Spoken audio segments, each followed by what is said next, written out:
Welcome back, ladies and gentlemen. The penultimate series of the day here. We do have, of course, Method Orange sitting in the upper finals. Now we have M2KC and, of course, Never Lucky. These are the two teams that are contesting for that second grand final spot. I'm here instead. I'm hosting for you guys. We have Venruki, Super Tease, and Zico on the desk, the beautiful trio. Even when they're trying to have an attack on me, trying to have a go at me, these guys are absolutely beautiful, and I would never stoop to their level.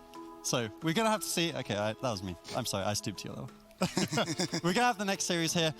This is two teams that we haven't actually seen play against each other so far, I believe, in this tournament. Never Lucky and M2KC. Obviously, Never Lucky have the advantage that they just saw M2KC get smacked down 3-0 by Method Orange. And guess what? They have similar compositions, Z. Yeah, and I think the last time we saw these two face off, that's exactly what happened in the tiebreaker.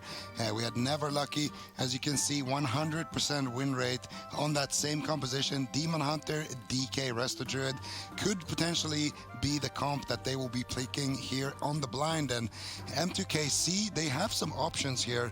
I would love to see RMD, just Frost Mage RMD, go Feral Affinity and just tunnel down the enemy Resto Druid.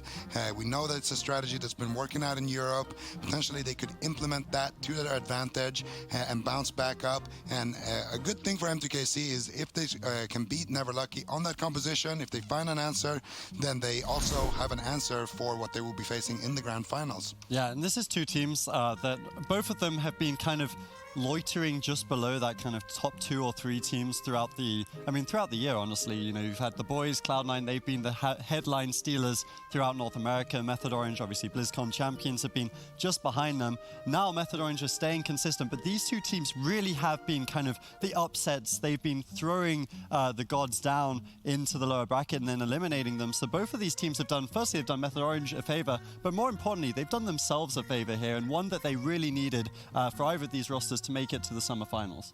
Yeah, I mean, this next matchup is going to be really, really interesting. For Kitty Cats, I kind of wondering what they're going to do. I feel like they need a different game plan. They could try the Elemental Shaman, Assassination Rogue, Restoration Druid once again.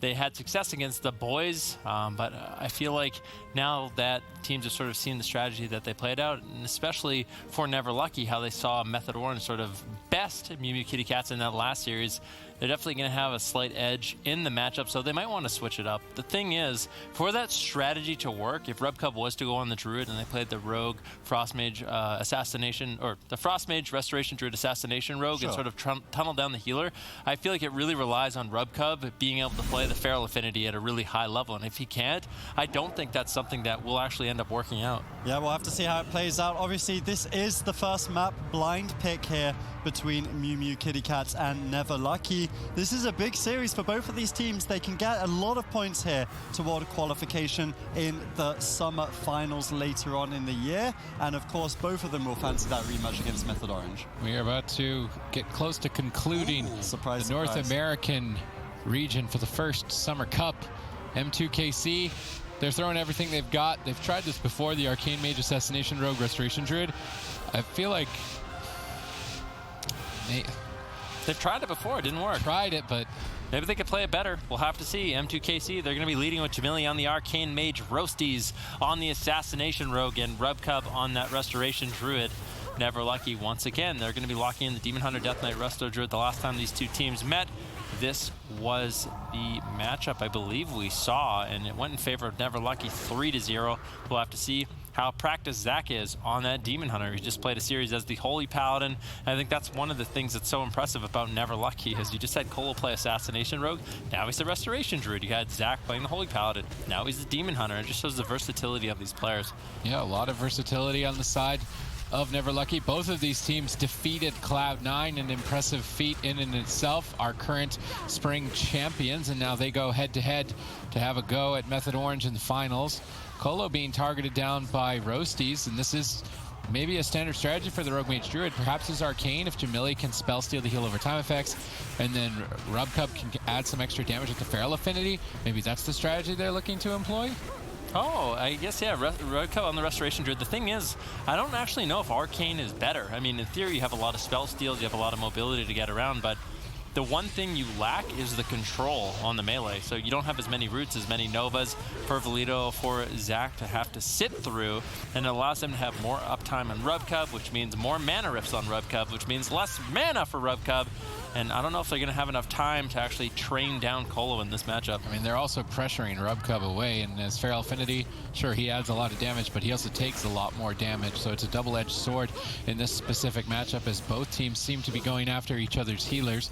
Colo stunned up, Jamili continuing to spell steal heal over time effects, good pressure on Colo.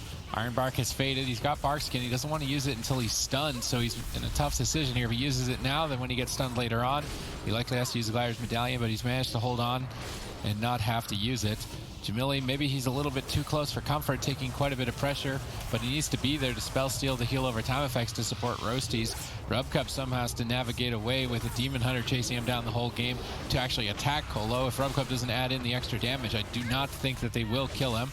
Now we do see Rubcub making a push, but Jamili is stunned, and I like that they stun Jamili while Colo is stunned, so he can't spell steal all of the heal over time effects during it. He will receive some amount of healing.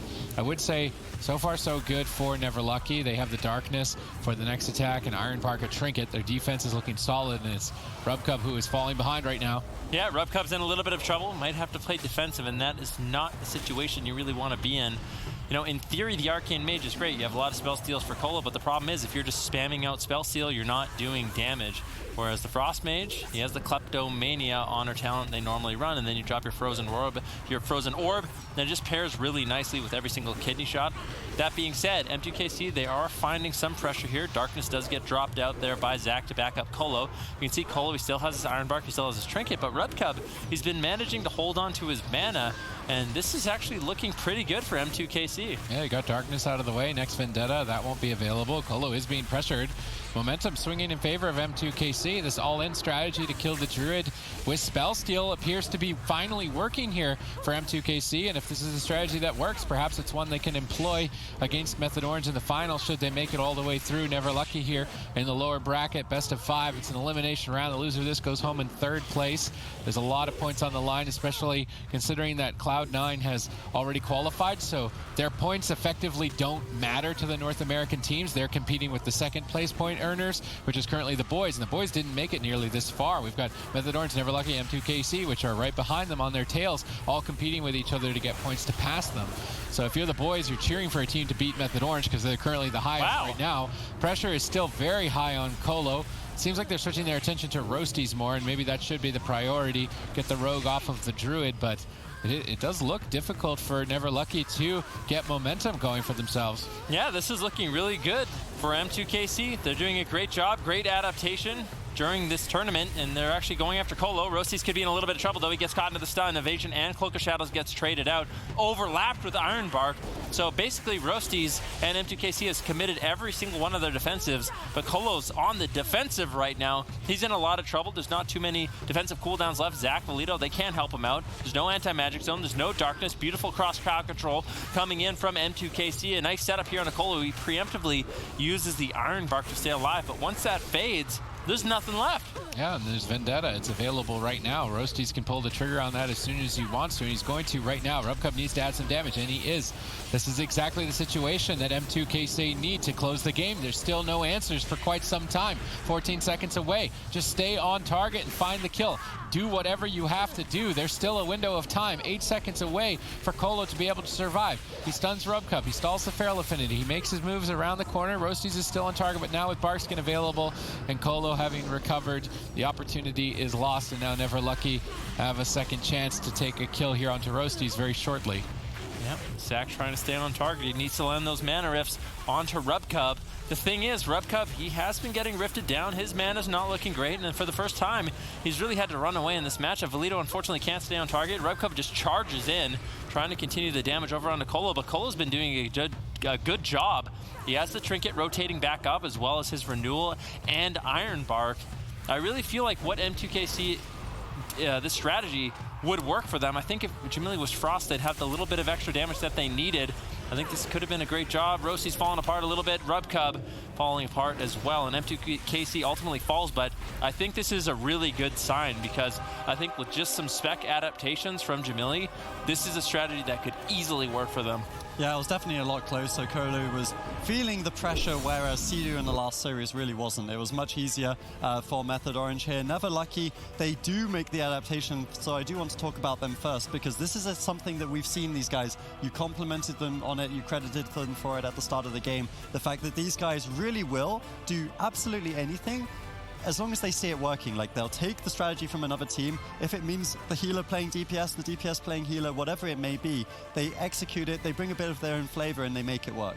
Yeah, and that's it's been working so well for them. I mean, Never Lucky, at the very, very start of the year, I didn't really consider them, you know, one of the top dogs in the region, but they were improving steadily, and they found compositions, and I was even worried that they were spreading themselves way too thin, having so many different comp options, but they've really narrowed it down, and they look super comfortable on this matchup. But with that said, I like what M2KC is doing here. This is the strategy that we have been seeing implemented by the Rogue Mage Druids. Of course, the Arcane Mage is the oddball here, but with Frost Mages, we've seen this composition and this strategy actually work for the Rogue Mage Druids. So this is definitely signs of life. This looked a lot better than the series against Method Orange. Yeah, and I was trying to explain it mid-game, but didn't do a very good job. But the thing is, when you pair up an Assassination Rogue with a Frost Mage, for example, the Frost Mage is all about building up your damage, waiting for your cooldowns, like the Comet Storm, the Ice Nova, the Frozen Orb. When you have those, it pairs really well with just a Kleptomania Spell Steal,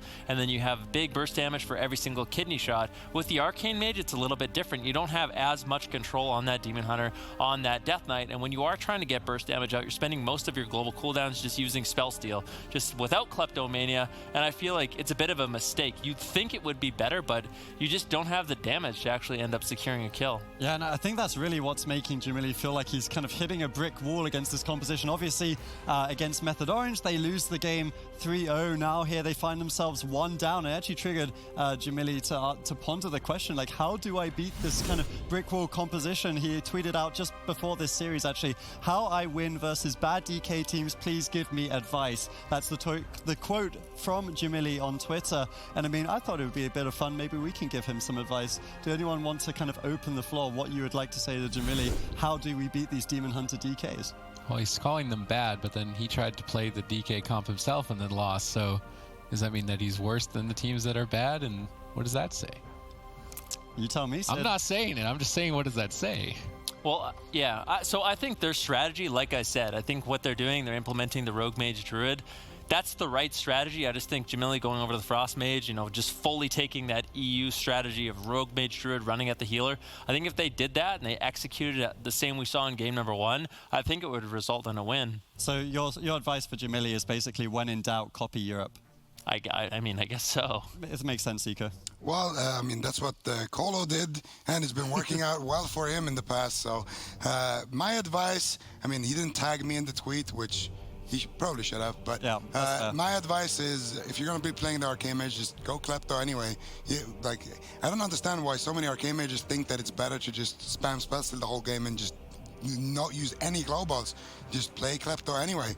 You don't have to be playing the regular spell steal just because it's cheaper as an Arcane Mage. You can still have Nether Tempest up. You can still use a lot of globals on actually doing damage. So that would be one thing. And I think the more obvious thing would, of course, be to just spec Frost. Yeah, I think specking Frost is probably the analysis that we have. So, Jamili, that's our advice to you, is spec over to Frost. We've seen it working in Europe to the point where Method Black no longer even play the Demon Hunter Death Knight. They just don't feel like it works into these teams that just go kind of full versatility Resto Druid, run at the enemy Resto Druid, full in aggression. And we know Jamili likes these strategies. We know he likes to be the aggressor in these games. Yeah, I mean, that's how their team has really worked for a long time. Primarily playing that Fire Mage, Assassination Rogue Paladin. It's all about aggression. It's all about crowd control. And this is the playstyle we've seen from Jamili for a really long time. I mean, this guy's been competing for a while, and he's always been the mage to push in, you know, blink in aggressive. He always wants to keep his opponents on the back foot. Sometimes it works,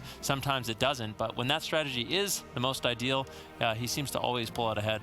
Yeah, so we're in a situation here, of course, Never Lucky do have the lead in the series, 1-up, and Jamili's team, you know, they had this issue as well. Honestly, these guys, they've been super impressive. Like, they did knock down Cloud9, they're in the North America top 3, so this cup is going really, really well for them, but they are still having this one problem with the Demon Hunter Death Knight. That's the one composition which they're struggling with. I mean, yes, they've lost, you know, games here and there to other teams, but this has overall been kind of like the obstacle that if they can overcome it, it seems like they're fairly unstoppable. So they have 3 games here to try and beat Never Lucky. If you're Method Orange in this situation and Mew Kitty Cats do find an answer for Never Lucky, would you be starting to quiver a little bit, Sid? Maybe. I don't know. I feel I would be pretty confident, I think, if I was Method Orange right now against either team. I feel like they have the answers. They have the cleave compositions, and now they have Trill and Sam-I-Am capable of playing together for Windwalker Mage, which could be their option to deal with the melee cleaves. I feel like there's, you know, the Demon Hunter Death Knight was really frustrating. And sure, the strategy that's employed by that can be infuriating at times, but it's been proven now over the multiple months and the multiple cups that it's beatable, and it's beatable so much to the point where Europe isn't even allowed to play it anymore. It wasn't locked in one time, even when I thought that it could have been, because the strategy is so bulletproof, right? It's straightforward. Rotate your cooldowns effectively, land as many mana rifts, and do a lot of damage. Pretty straightforward strategy, but it is obvious that it has its counters, so learn what the counters are, bring the counters, and then defeat them. Of course, Jamili's team is top caliber, long-standing history. They're all amazing and fantastic players. So when they come into the tournament and they're just flaming the other teams and they're still just, in my opinion, failing horribly to find an answer, it's like I want to see them succeed. I want to see them bring their best. I want to see the highest level of competition. So they need to bring in the right answers. They need to be trying, because right now it sounds like crying. Yeah, well, on the bright side, of course, they are in a situation here where this is the one thing that they're struggling with. If they can overcome it, then M2KC could well be one of the unstoppable teams and unstoppable forces in North America. But they have been struggling for a very long time with these Demon Hunter Death Knights, whereas a lot of the other teams have found the answers, and now they face elimination against Never Lucky. Yeah, and it's going to be an interesting matchup. Jamili, I'm not sure if he's switched up his talents to Kleptomania. Only time will tell. But I think just focusing a little bit more on damage onto Colo, all they needed was just a little bit more pressure, and they could take him down. I think M2KC, they have the right idea, just about executing a little bit better. For Never Lucky, it's a similar story. They have to hold on as long as possible, land mana rifts on Rubcub as many times as you can, and eventually Rubcubs runs out of mana. We saw Roasties fall in the last game, but there was pressure all over the place. I was impressed by the way Colo kind of handled himself in that last game. He's playing Renewal right now, so he knows in this matchup he's the target of choice. Maybe M2KC, they go after someone else, but I just feel like that would be a big mistake. All right, let's see if they can do it here. Not running the Kleptomania talent, so Jamili's damage is going to be very low. Never Lucky actually focusing down the mage was a bit surprising. You don't usually see the Arcane Mage as the target. M2KC, they're going all out. They're going straight for Colo. I think this is the right strategy, although perhaps maybe they can make the Arcane work, but I also agree, why not just play what has worked for other teams? Run the Frost specialization, run the Kleptomania, and then play the same strategies that have been working for other teams. Of course, they could be Trailblazers. Of course, they could set their own meta and their own counter, and they may just very well do that. They've been working one by one through the cooldowns of Colo, but now Never Lucky look to counter-engage. There's good pressure on Rubcub, and on Hook Point, there really isn't anywhere to run. Rubcub is trying to make it away, but he's under so much fire right now, perhaps just going down at the first stages of the fight. Multiple Gladiators Maledicts. Rubcub in a lot of trouble. Jamili trying to play support, but there's too much damage. Rubcub's being overwhelmed. They've managed to stall it just long enough. Amazing teamwork from Jamili and Roasties to keep Rubcub alive in that dire situation. Yeah, really beautiful gameplay there by Jamili and Roasties, saving Rubcub in a very dire situation. Just heads up overall. Never Lucky now. They have to focus on defense, keeping Colo alive. Colo has to get out of line of sight, making sure he's trying to avoid as many spell steals as possible, as much of that Arcane Mage damage as he possibly can. For Jamili, it's a different story. He has to make sure he's controlling Valito, controlling Zac, trying to limit those mana rifts. But when Rubcub's playing aggressive like this is when we want to see Never Lucky make these attempts on Rubcub, and he's really vulnerable. Keep in mind, he's playing Relentless. He has no way to get out of crowd control. Barskin's now just rotated back up, but we saw Never Lucky almost shred through both of those defensives. Yeah, we did. Now, though, Rubcub will have those as answers, and I'm curious if that means that he's going to get aggressive. He needs to. They need that extra feral affinity damage, so Rubcub has to take the risk to go into cat form and attack. Otherwise, they don't have enough damage to kill Colo, but he needs to do it while still keeping himself alive. So this is the difficulty of running that feral affinity. And of course, we know Rubcub for phenomenal Holy Paladin play, so switching over to this Restoration Druid will be quite a challenge. And perhaps maybe it isn't ready today, but if they can focus on grinding it up and getting it to the same level of that of maybe Gareki or Cubsy, then this is the answer. This is what they can bring to defeat the Demon Hunter Death Knight composition. Otherwise, I mean, they went 0-9 in spring and could have qualified if they beat it one time in one series. Now they're almost about to go 0-6. So they've really got to put it together. There's been more than enough time. They've got to get the games, pick a composition that has been run by other teams, whether it be the Mage Warlock Druid or the Frost Rogue Mage Druid, or maybe even a Windwalker Mage composition, something. Pick it, focus on it, grind it, because this is the only thing that's stopping them. They're owning teams like Cloud9. They're owning Cloud9, but they can't beat some of the lesser ranked teams in point standings. What, just because they have a Death Knight? I mean, it's been so long and other teams can beat them. They can do it. They have the capability. If they lose this, I want to see Jamili switch to Frost. If they win it, then perhaps I'll just eat my words. They can keep playing it through, and this will be their answer, but there is certainly an answer. I mean, there's no doubt about it. This composition has sort of fell off in the entire European region. I don't think we saw Demon Hunter Death Knight played at all during the spring finals. Right now, Jamili's using a lot of mana, spamming out Arcane Blast, switching his attention over to Valido. And I don't know, Sid, do you feel like making a switch over on the Death Knight is the right answer? I mean, Colo really hasn't been under any pressure in this game whatsoever. Now, finally, they're going after Valido, potentially trying to switch it up, but I just don't know if that is the winning strategy. I mean, at this point, it looks like they're just trying to feel it out, see what happens. Maybe it works so far right now. They've got good damage on Valido. Nice swap. Colo is struggling. Valido doesn't have runic power, so he cannot use Death Strike, but a big Swift Man from Colo will stabilize him from now and allow him to recover. I'm curious what the mana situation is. This is evenly fought so far in terms of cooldowns, but if Rubcub is out of mana, then it's pretty much dire straits for M2KC. He's not. He's actually at a mana advantage over that of Neverlucky, so there is potential here, although maybe they should have gone for a map where they can set up drinks and then maybe a kill on the Death Knight and dampening, something like that. Could have honestly worked for them, but right now on hook point, they're not doing the all-in on hook point, so the map pick is potentially going to backfire on them. Yeah, Valido still under fire. Jamili just spamming out the spell steals. Some big arcane missiles connecting. Colo's really struggling to heal through this. Colo's actually behind on mana at this point, and maybe going after Valido, spamming out spell steal, making Colo consistently apply those heal over time effects is a strategy M2KC can sort of run Neverlucky out of mana first, but I'm not convinced just yet. Bash over onto Colo. Valido trinkets out. Anti-Magic Zone gets traded out, and Rubcub now getting mana rifted by Zach once again. Asphyxiate and Chaos Nova get traded out. Rubcub, 20% mana. You can bet there's not going to be much of an opportunity in this game for him to really escape, get out of combat, and go for a drink. So what the mana he has now, he really has to make work. They have to deny Zach on some of these mana rifts. All right, let's see if they can do it. Colo's blinded with no trinket. This is the push. This is the opportunity in the moment, and they get denied. Zach is there to save the day. Darkness is down. Valido will take 0 damage as a result. That was the one moment where they maybe could have snuck in a kill, but they get denied by Zach. Good cooldown management so far from Neverlucky. A solid defense on their part here, facing M2KC. Rubcub is slowly but surely getting tapped on mana, and at some point, I don't think he's ever going to get a drink, certainly not on hook point. They polymorph up Zach, they try and deny the mana rift. Colo's now stunned. Rubcub looks for crowd control, and not going to be able to get it, but they get polymorph instead. That forces anti-magic shield. There has been decent damage on Valido. Surprisingly, I see potential in this strategy, but not for at least another 20-25% dampening. Does Rubcub have that much time? I mean, that's the real question.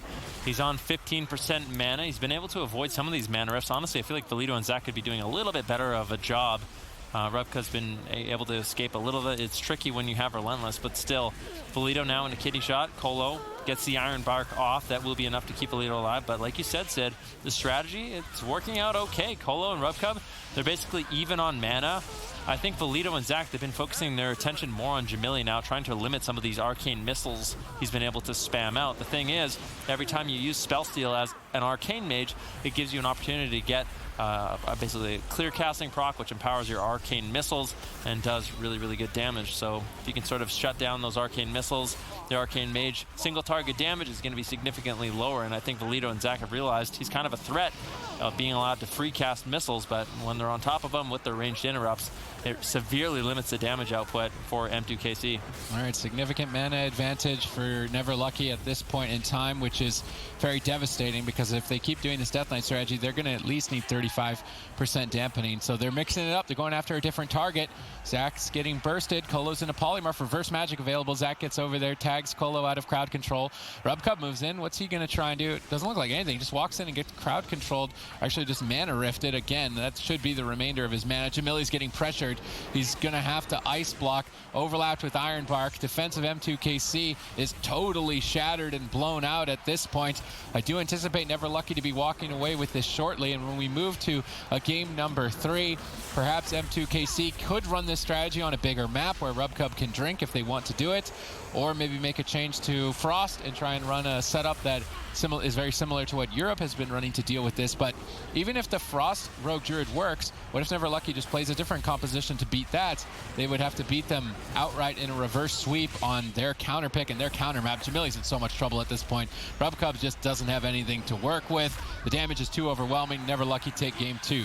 Yeah, Never Lucky, clean and precise in their victory. Once again, it's a bulletproof strategy. Just go for the mana rifts in a matchup like this. Land the mana rifts onto Rubcub. He runs out of mana to work with. And then eventually, Jamili falls.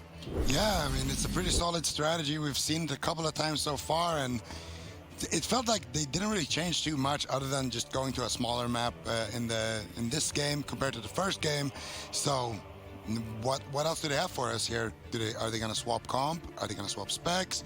Are we going to see the Fire Mage Ellie perhaps? Because that's also an option that we haven't really discussed that much that M2KC has available for them. They could tag in Rosita Jones on that Fire Mage, have Jamili on his Ellie Shaman, and then play Rubcub on his main. Play on a small map and then just try to, global somebody. It's definitely a decent option as well because it just feels like when they're playing into the strategy of Never Lucky, it's just not working out for them. They just need to live way too long. I mean, Colo, it's 20% dampening, and he's not going to be anytime soon. Whereas Rubcub, it's kind of rare for him to still have mana at this point in the game. I feel like Zach could have been doing a better job mana burning, Valido and Zach could have had a bit more pressure if you compare it to the Method Orange series, where as soon as dampening hit, there not only was Rubcub out of mana, but, they were pretty much dead as well. Yeah, I mean, credit to Zach. Like, he's just come off of a Holy Paladin an hour ago, and he's just like, checking the script that Colo sent him via text. Just, yep, okay, so I'll be playing Demon Hunter this game, mana burning Rubcub. Maybe he hasn't quite been Trill. I think that's fair to say, but he has done his job. Never Lucky are doing their job, and they are one game away from knocking out the Mew Mew Kitty Cats. Ladies and gentlemen, the draft has changed. Rosita Jones is coming in for Jamili in Game 3 here. M2KC will be running the Frost Mage, but Jamili is subbed out. Rosita takes the front foot.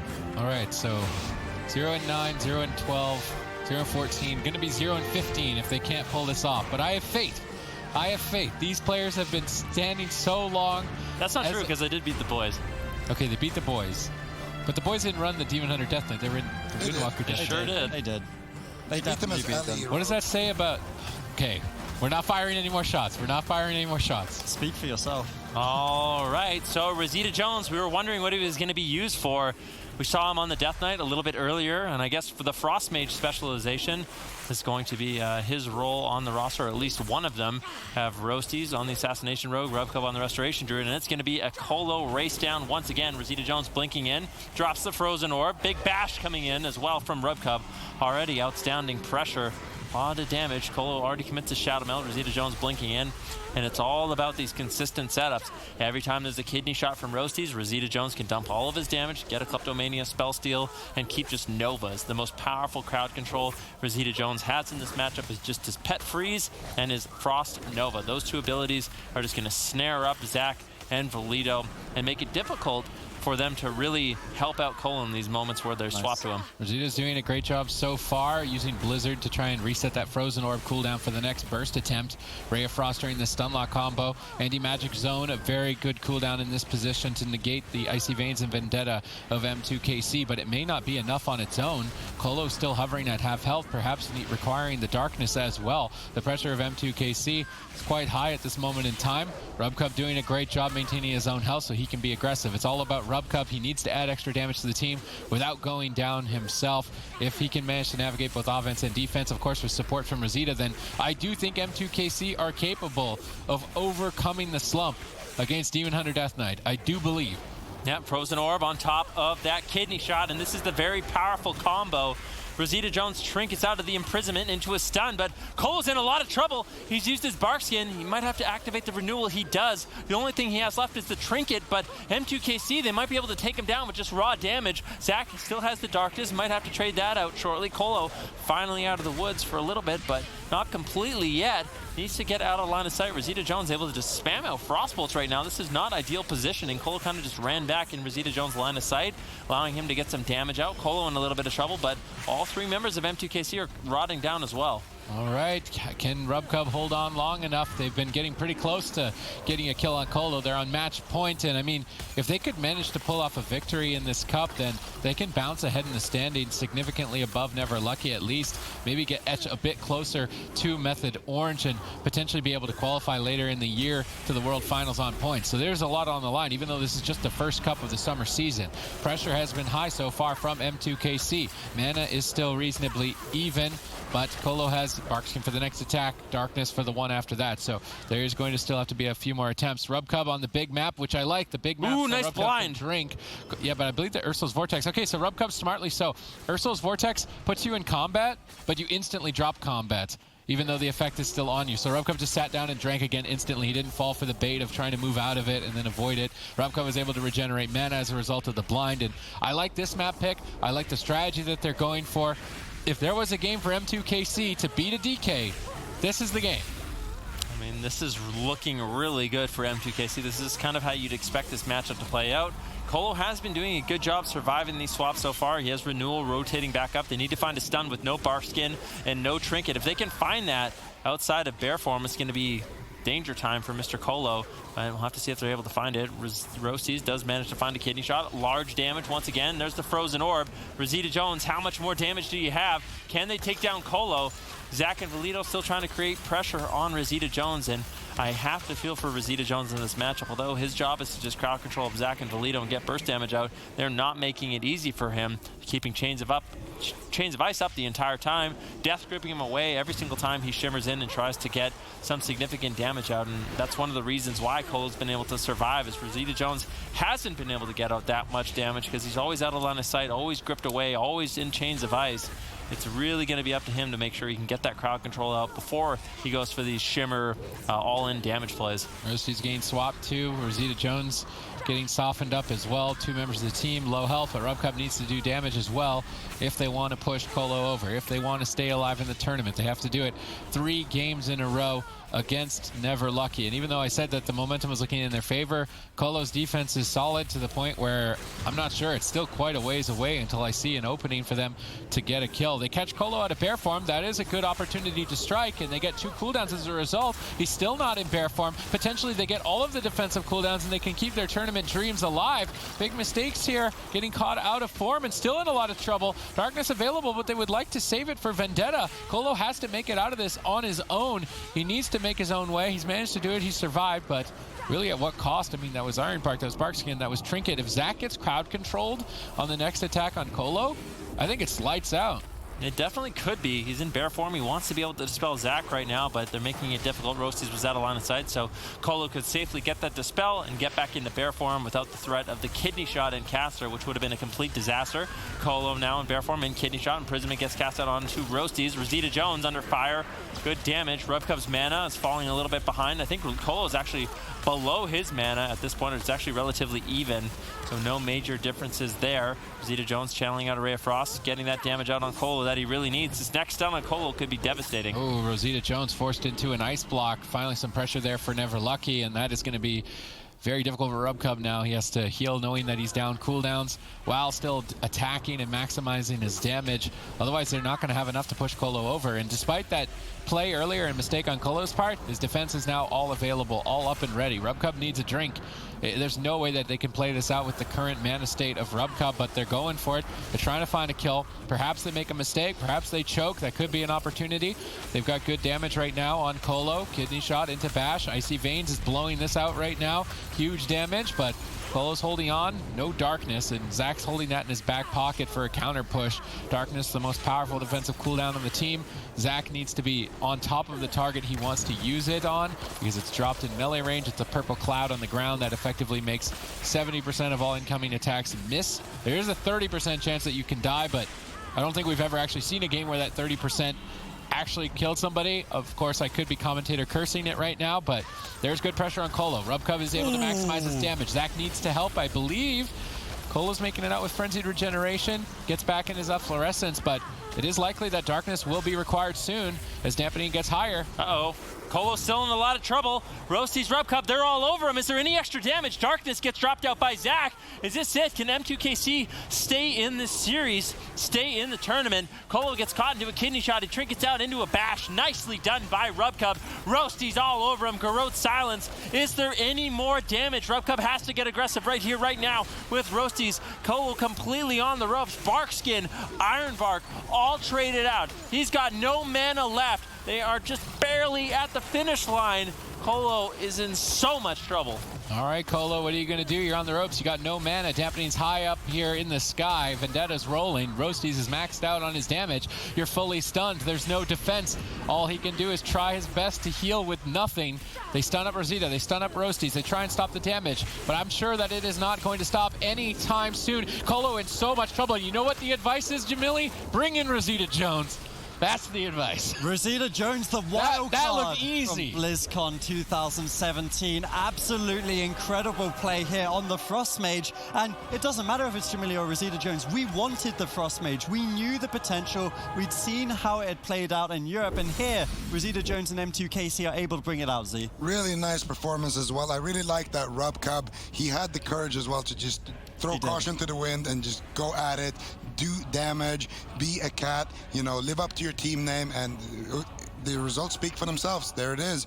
They finally take it, and now they're in a situation where they're probably going to have to blind pick their RMD, but RMD is also a pretty versatile comp, so M2KC not out of this one yet, and this is the beauty of the strategy. Every single time, because Rosita Jones is of course playing the Freezing Rain, you can see there's no Comet Storm there under his name frame. That means that every time he drops an orb, there's going to be an instant Blizzard right there, and every single time, if you look at the orb cooldown right there, 30 seconds, 27, 25, you can see there's a frozen orb that he literally just dropped. He's going to be able to drop another one, and that kind of just accelerates the game and allows him to speed through these defenses. Every single time there's a kidney shot, there's pretty much always an orb. Kleptomania as well just makes it so that Colo can't really leave bear form. Colo can't really spend too many globals, you know, trying to dispel these Novas of Zach and Velido, and that just mitigates all the mana rifts that they're trying to throw out onto Rubcub, and the offense is your best defense. Yeah, in this case, that really does hold true. I mean, they even had a mana lead just because Colo was put so far behind, and I actually didn't realize, I'm happy you noticed that, how quickly that orb regenerates. It's literally orb after orb after orb because these guys are all stacking inside that Blizzard. So really nice strategy. Obviously, we called it. That's what we wanted to see from them. It's not Jamili, but it is Rosita Jones, this guy who's been an absolute legend since he played with Rubcub in 2017. I mean, Rosita Jones for a very long time has been incredibly good at World of Warcraft. I mean, we saw it on the BlizzCon stage just a few years ago. He's been very consistent in the North American scene. And this guy, not only is he good at World of Warcraft, he's good at a lot of other games. I know he's a top contender in games like League of Legends as well. So just well-rounded player, subbing in on that Frost Mage, you know, taking over this role of Jamili on this roster, and I think he played it really well. He did exactly what he needed to do in this matchup, consistently getting out those frozen orbs, coming in with the Kleptomania Spellsteal, really good control on Valido, on Zac, and that is the kind of control you need to sort of prolong the game and free up Rubcub from getting mana rifted down so consistently. And I think that's one of the reasons why this composition works so well, is you really have your mage focus on just limiting damage, limiting mana rifts, and then you have the Feral Affinity Restoration Druid to sort of back you up on damage, and the mage can sort of sit back, not have to deal as much damage. You can sort of rely on that Restoration Druid to add that little bit of spice you really need. Yeah, obviously the wildcard Rosita Jones proving his worth and justifying his inclusion in the roster. They subbed him in earlier in the year, so excellent stuff from Rosita Jones in that game. But this does now leave us to ponder the question, you know, if the Rogue Mage Druid is locked in here for M2KC, we've seen that it's a very well-rounded composition. Most likely it's their only answer here to the Demon Hunter Death Knight. Never Lucky, we know that they like the Windwalker DK composition. Zika, I see you nodding in approval. Yep. Dalaran Sewers, very small map. Looks like Never Lucky are trying to set up for a Windwalker DK. The big question is Mistweaver or Resto Druid. I feel like on a small map, the Mistweaver's got to be king. No one drinks. Mistweaver wins on mana. You're going to have a lot of pressure. You're going to have Way of the Crane as well. So, and what do you do if you're M2KC? I feel like if you lock in anything but the Frost RMD, you're running into DK, Resto Druid, and Demon Hunter, and you're most likely going to be losing that just based off of the results. So I feel like they have to lock in the Frost Mage, Resto Druid, and Assassination Rogue. And Never Lucky, all they need to do is just execute on one game of Windwalker DK. They're so, M2KC is so far behind in this series. Unfortunately, I feel like they should have tried this composition at least once, maybe when they were in the upper bracket, and they are going to be locking in the Frost RMD. Is it Jamili on the Frost Mage now? Ooh. Okay. Wow, that's really incredible, because I thought Rosita Jones had a pretty good performance in that last game. He definitely did. Yeah, I mean, he did. Maybe they're saying Jamili can do it just as well, and that's why they want to tag him in to sort of take turns, taking points off of Never Lucky. We'll have to see how exactly they execute. I mean, Jamili's been playing Mage for a long time. It would surprise me if he wasn't able to play Frost at a very high level. I mean, I don't think there's any issue with that. And we'll have to see. Never Lucky. Right now, they got about 1 minute and 20 seconds to decide what composition that they're going to be running.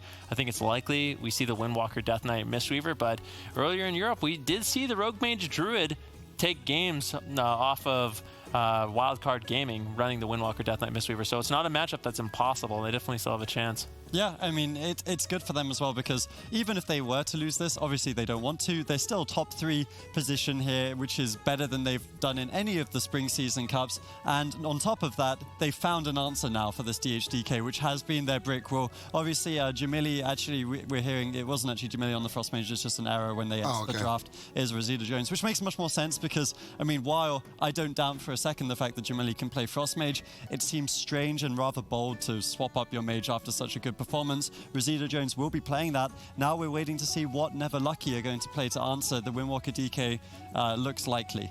Yeah, the Windwalker Death Knight, certainly. But we did see some shakiness yesterday on Colo's team, and potentially maybe some shakiness if they do it again. And if there is any hesitation, I mean, they looked solid. Rubcub played a really good Druid in that game.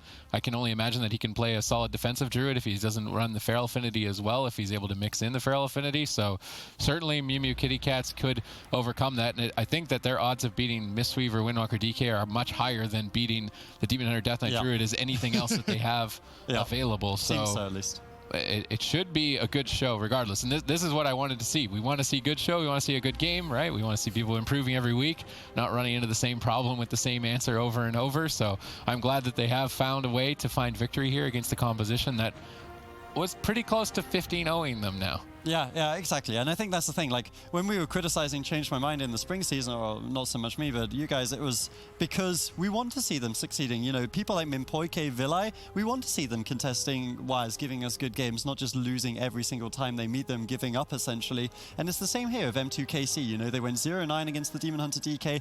It's taken them a little bit of time, but they do now seem to have found something with Rosita Jones that can beat it.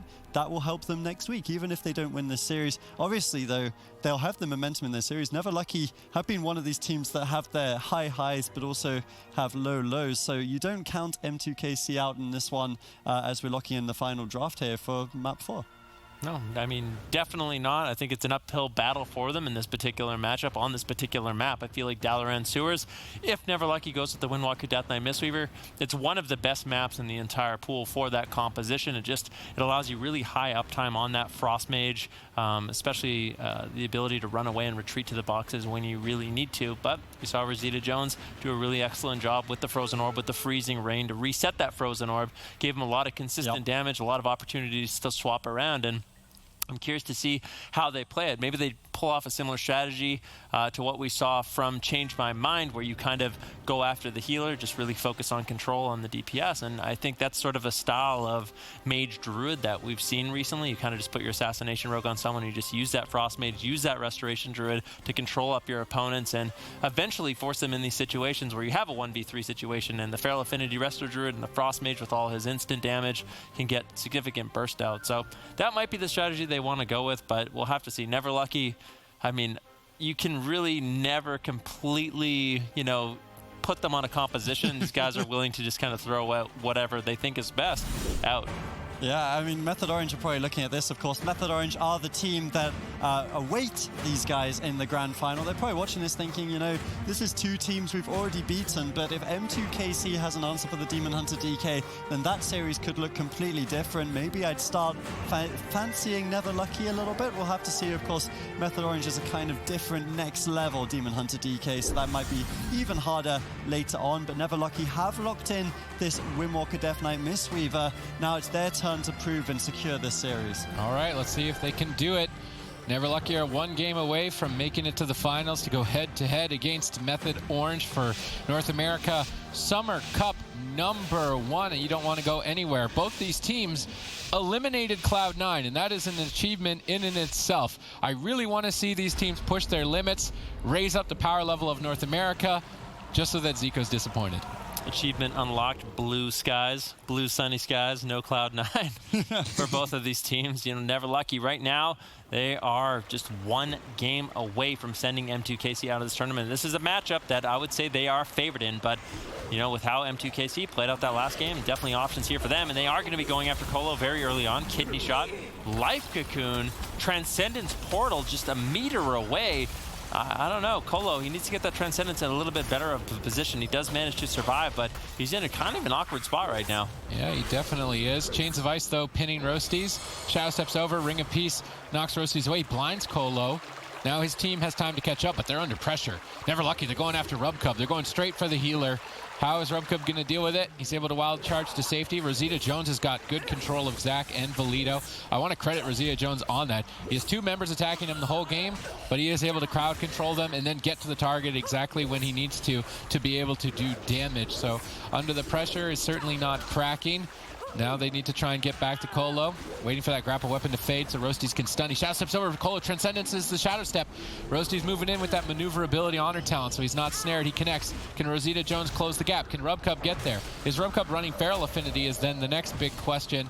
Otherwise, he's not going to be able to add any extra damage. He may have gone the safe route and gone for the Guardian Affinity so that he doesn't need to worry about being all in on. Colo, he's popping away at the Crane. He's punching away at Rubcub. Both healers are definitely not afraid to go at each other. Rubcub very low health, trying to jump to safety, gets knocked off the side. Shadow melts the Gladiator's Maledict, but all three members of Never Lucky are closing in. At the same time, M2KC go after Colo. They get his Gladiator's Medallion and Life Cocoon. Opportunity later on to kill Colo. M2KC looks solid so far. Yeah, M2KC looking solid. Colo was in a little bit of trouble. He's traded out so many of his defensive cooldowns. There's no Revival, there's no Fortifying Brew, no anything really. So all he really has to rely on is that Transcendence Portal, and I think you can see it in the midfield. Rosita actually lands an interrupt right now Rosita Jones and Rubcub, they have to get on top of Colo. They need to start doing damage. Rosita Jones just positioned so far away. Colo's been kiting, getting away from Rosita Jones, and that's basically been his objective this entire game. Just create space between him and Rosita Jones so that Frost Mage really can't get out any sort of significant damage. Colo shuts down the drink from Rubcub, but it doesn't really matter. Rubcub was able to recover that mana, and that actually gives M2KC a lead in this matchup. All right, M2KC in a solid position. Good attack here engaged onto Colo, potentially taking us to a game 5, potentially taking us for a reverse sweep. We're gonna have to wait and see, and I mean, if they manage to pull it off, they might have a decent answer then for Method Orange in the finals, and perhaps this will not be a Method-only championship this weekend. Rosita being bursted down, gripping a double stun. Solid setup from Never Lucky as they look to reverse the pressure. Another stun followed up, but Colo is overextended.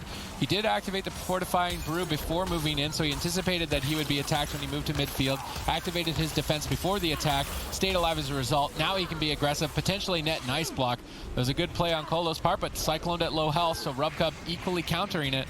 Yeah, Colo getting a little bit low. He used the Way of the Crane. There was a defensive blind that came out of Roasty, so you can tell the strategy that M2KC is wanting to implement. It's all about control on Valito, control on Zach, limit their damage output, allow Rubcub to not have to use too much mana, and just go after Colo consistently over and over. Put Roasties on top of Colo, basically an attack dog, just chasing him down the entire game. And when Rosita Jones, when Rubcub can connect damage, that's going to be gravy. But for now, Rosita Jones and Rubcub, they just have to try to stay alive while Roasties is just continuously doing work on Colo. All right, let's see if Roasties can get something going here onto Colo. They need to work their way through that Gliders Medallion. Maybe make a switch and try and bait a Trinket on Blind.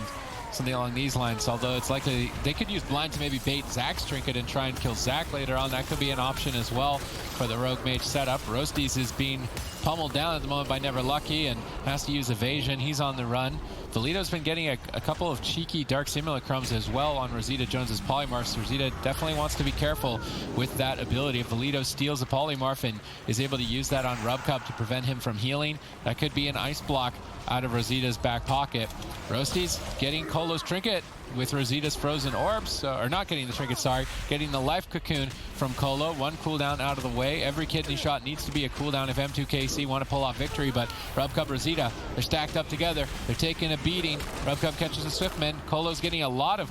I would actually say that Colo's getting more value out of Way of the Crane than we even saw Looney, but the disadvantage is that it's very expensive, so Colo could run out of mana if he chooses to keep using the Way of the Crane as frequently as he is. Rubcub's crowd controlled. Rosita's the target. He's going to respect the damage, trade the ice block for the Touch of Death.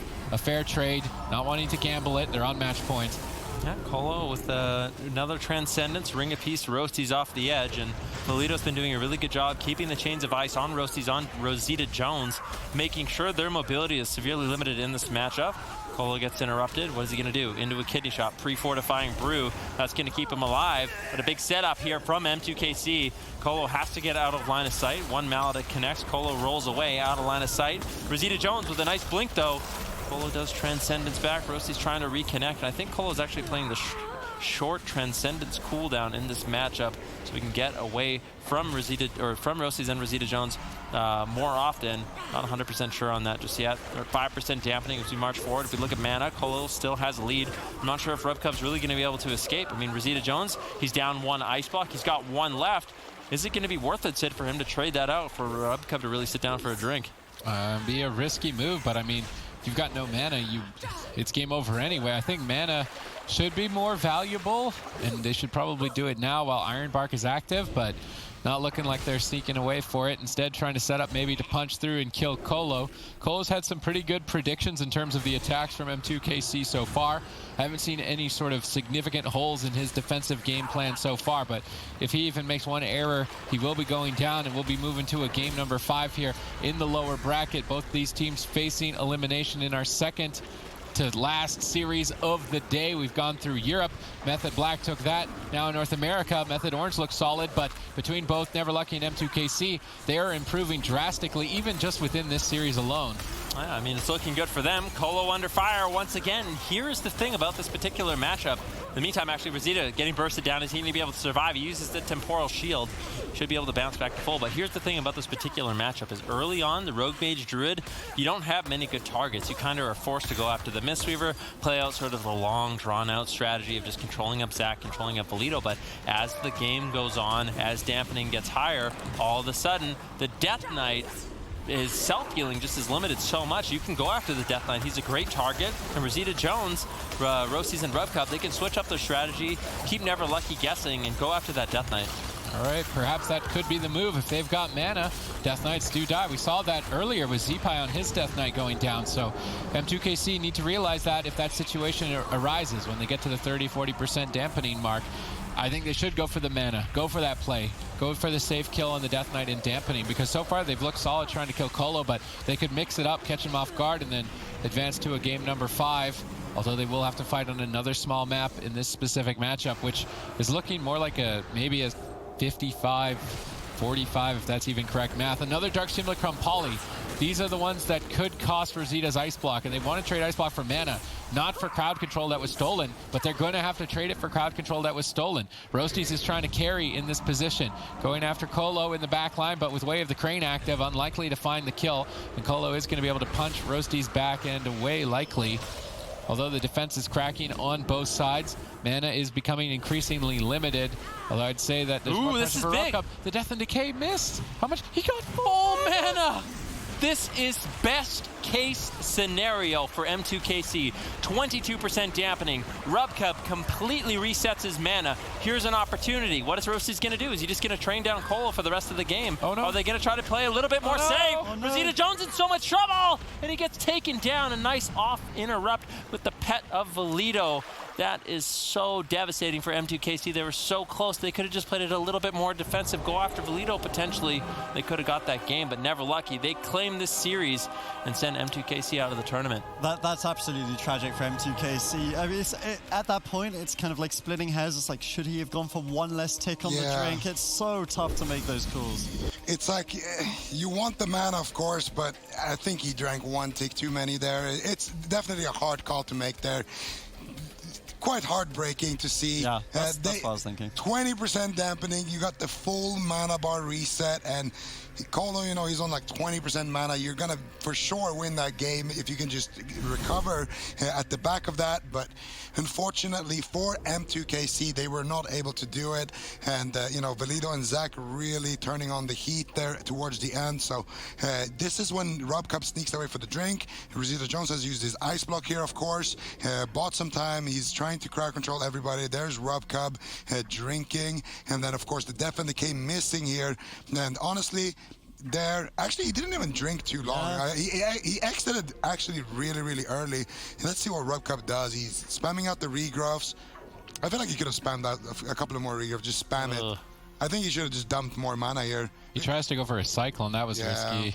Well, Rosita Jones also waited until 5% health to use the Temporal Shield. I think could have been a little bit cleaner. But anyways, I mean, I feel like for M2KC, I mean, first of all, we have to give props to Never Lucky. That was a well-fought series by them. For M2KC, I think they finally figured it out. They finally found an answer that has at least convinced me into the Demon Hunter Death Knight. And I think next week, as long as they can clean that strategy up just a little bit more, a series like this could easily swing in their favor. Yeah, and I think the whole tournament, they can definitely take away a lot of positives, and anyone who's a fan of M2KC can be really happy, you know. Top 3 finish, defeated Cloud9, defeated the boys. This is what we want to see from this squad, but let's have a look at the bracket. Of course, they will be saying goodbye now. 3rd place position, nothing to shake your head at. They'll be most happy with that, but Never Lucky able to pull through with a 3-1 victory. Now, Never Lucky will get their rematch against Method Orange. Of course, we did see yesterday that series play out. Method Orange won it 3-0, but Never Lucky said are a team that learns very quickly, it seems. Yeah, I mean, I'm wondering if they're going to play Rogue Mage Druid to try and counter Demon Hunter Death Knight. Well, it was Rogue Mage versus Windwalker Mage yesterday when they played. Yeah, I feel like it might be a mirror. I would like to see the Windwalker Mage mirror. We saw that earlier in the open bracket between Storm and Method Orange. It went in Method Orange's favor, but the Windwalker Mage is a good answer into the melee cleaves that both teams have. So in the blind pick, it makes sense that they're anticipating a melee cleave from each other, so they may see a mirror.